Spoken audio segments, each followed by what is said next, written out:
1800 hours, Pakistan Standard Time. Assalamu alaikum. This is Radio Pakistan. The news read by Farzana Khan. First, the headlines. Prime Minister says government has decided to gradually ease lockdown in coming days, keeping in view the economic situation and problems of common man. Addressing Corona Relief Tiger Force, Imran Khan said the volunteers will help the government run the wheel of economy by ensuring implementation on SOPs. Coronavirus cases in the country have soared to over 20,000, with 1,083 new cases over the last 24 hours. Pakistan has again reminded India that Kashmir is internationally recognized disputed territory and the only resolution of the issue lies in implementation of UN resolutions. In occupied Kashmir, Tehreek-e-Hurriyat Jammu and Kashmir says India is fighting a lost war in the held territory. In Afghanistan, 5 security personnel have been killed in a suicide attack on a military camp in Helmand province. And now the news in detail. Prime Minister Imran Khan has said the government has decided to gradually ease the lockdown in the coming days, keeping in view the economic situation and problems of common man. The Prime Minister said SOPs based on safety measures are being prepared for all the sectors and the elected representatives should play their role for implementation on them. Addressing the volunteers of Corona Relief Tiger Force in Islamabad today, Prime Minister Imran Khan said the Tiger Force will work together with the administration in relief efforts and create awareness among the masses about precautionary measures to avoid the spread of coronavirus. He pointed out that the pandemic has compelled many countries to take the steps which were never taken before. He said the same kind of volunteer force has also been established in the United Kingdom. Imran Khan said the lockdown has affected a big population, including workers, daily wagers, and laborers, and this is the reason that we have decided to gradually lift the restrictions. He said the SOPs for different sectors are being prepared to ease the restrictions, and in this situation, the role of the volunteer force will gain immense importance as they have to ensure implementation of the SOPs in order to avert the spread of the contagion. The Prime Minister said this will help the government run the wheel of the economy and provide job opportunities to the people. Special Assistant on Youth Affairs Osman Dar says Corona Relief Tiger Force will operate beyond political affiliations in the best national interest. Addressing a news conference in Islamabad today, he said volunteers of the force will be activated and entrusted with the responsibilities this week. He said the volunteers will render relief services at the district and tehsil levels. The Special Assistant said, on the call of Prime Minister Imran Khan, people belonging to different segments of the society joined the Tiger Force. He, however, regretted that the Sindh government has refused to accept the services of the Tiger Force. He said these are the youth of Pakistan and those registered in Sindh province will operate in their respective areas.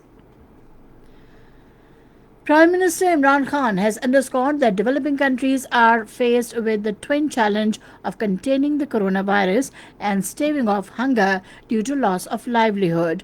Talking to his Ethiopian counterpart, Abiy Ahmed Ali, over telephone today, he emphasized that while debt suspension will help free up resources, enhanced measures are needed to reboot the developing economies. The Prime Minister conveyed Pakistan's solidarity with the government and people of Ethiopia and commended their effective efforts to control the spread of coronavirus. The two leaders agreed on the importance of working together along with the UN Secretary General and other stakeholders to evolve a comprehensive plan on debt relief issues. Prime Minister Imran Khan reiterated his invitation to Prime Minister Abiy to visit Pakistan at the earliest convenience. Chairman Senate Sadiq Sanjarani held a meeting with Prime Minister Imran Khan in Islamabad today. Meanwhile, advisor on commerce and investment Abdul Razak Dawood called on Prime Minister Imran Khan in Islamabad today. This is Radio Pakistan giving you the news. The tally of confirmed coronavirus cases in Pakistan has soared to 20,186, with 1,083 cases reported during the last 24 hours. 7,524 cases have so far been detected in Punjab, 7,465 in Sindh, 3,129 in Khyber Pakhtunkhwa, 1,218 in Balochistan, 364 in Gilgit-Baltistan, 415 in Islamabad, and 71 in Azad Kashmir.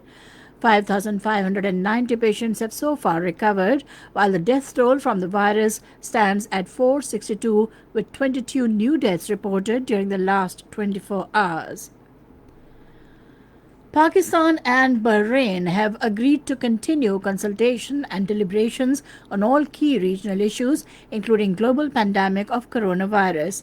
An understanding to this effect came during a telephonic conversation between Foreign Minister Shah Mahmood Qureshi and his Bahraini counterpart, Dr. Abdul Latif bin Rashid Al Zayani, today. The two leaders discussed matters pertaining to regional and international situation and joint strategy to cope with the situation arising out of coronavirus. 40 more stranded Pakistanis were repatriated to Pakistan through Sri Lankan Airlines today. Aisha Abu Bakr Fahad of Pakistan High Commission in Colombo saw them off at Bandra Naik International Airport. Earlier, 50 stranded Pakistanis were repatriated from Sri Lanka last month. The returning Pakistanis acknowledged efforts of High Commission for providing all possible support and assistance during their stay in Sri Lanka in this difficult time. Foreign Office summoned a senior Indian diplomat today to convey Pakistan's rejection of India's baseless and fallacious contention regarding the Supreme Court of Pakistan's verdict in a matter pertaining to Gilgit-Baltistan. In a statement, Foreign Office said it was clearly conveyed that the Indian claim over the occupied state of Jammu and Kashmir as an integral part of India has no legal basis whatsoever.